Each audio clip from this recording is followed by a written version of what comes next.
The college library was buzzing with an unusual halagulla, a kind of commotion you hardly find inside a library. Many young guys have gathered around a particular bookshelf, and the librarian was trying to assess the reason behind a mysterious development that has taken place concerning that bookshelf. All other shelves, numbering up to 25, have stood where they were for a decade or more. The books shelved in those 25 shelves were intact, not having slightest displacements, but on that particular shelf, at least a dozen books were missing. Several had been moved from their position, and some books were lying on the floor, completely torn or mutilated. There was some doubt that it could have occurred by some mischievous rats, but rats could never have devoured a number of books. Those were found missing. Neither could the rats change the place of the books on the shelf. Most of the books found missing or torn were all rare publications dating back to some 75 to 100 years. No other library in the country was having such a wide range of collections of books.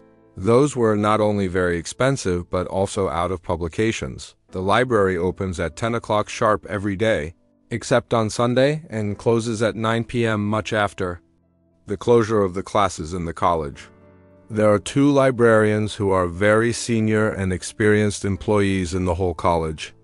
Besides the 2 librarians, there are 3 clerks and 4 peons who normally set the books on their respective shelves in the proper alphabetical order assigned by the 2 librarians. They all are also very regular and sincere workers, and in the past 15 years, no such problems or disturbances have ever taken place. They are very much aware of their collective responsibilities and never allow any lapses. In case of anyone of them falling sick or remaining absent, the rest of the members take care of the situation and never allow anyone to lodge a complaint. Then who did the mischief? How did such expensive and rare books disappear in thin air?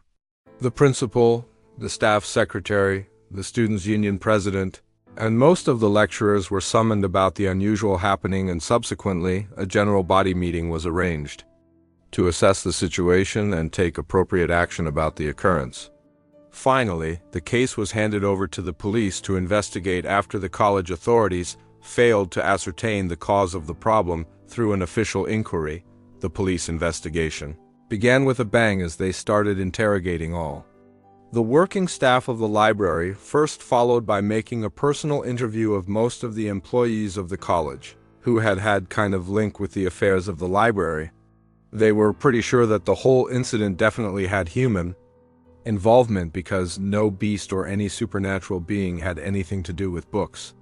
Earlier, one peon who earlier worked in the library, but now has been transferred to another section of the college, had spread the rumors that some supernatural beings had a surprise visit to the library, and they had taken some books with them for further observations. Though a small group of people believed in his theory of supernatural activities, the police never heeded the incoherent idea. In the meanwhile, similar incidents of forced entries into 2 different libraries in the state, with analogous procedures of book lifting and damaging valuable books and manuscripts. However, the police had no idea what motive was behind such embarrassing incidents.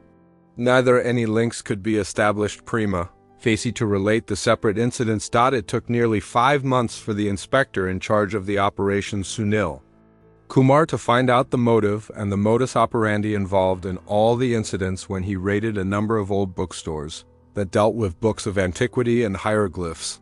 Some of the stolen books were recovered from them, and the owners of the stores were arrested and taken into custody. Further investigations and interrogations of the store owners revealed the fact that they had hired one particular group of people who either were working in different libraries or had access to libraries in the past, so that they had the knowledge of most of the old and rare books available in them.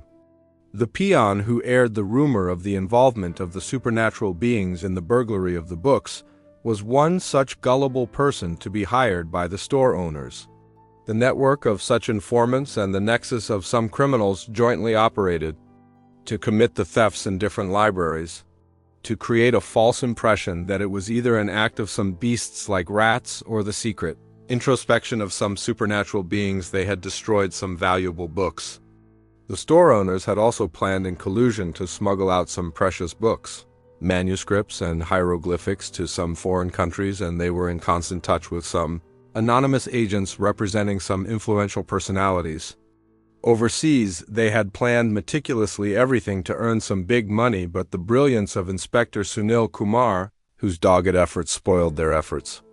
Some illegal financial transactions into the bank accounts of some of the members of the Nexus brought up sufficient suspicion for the police to delve into their suspected involvement in the incident, spreading across different parts of the state. Subsequently, the police recovered the majority of the stolen books from various persons who were also arrested for procuring and owning illegally the stolen books.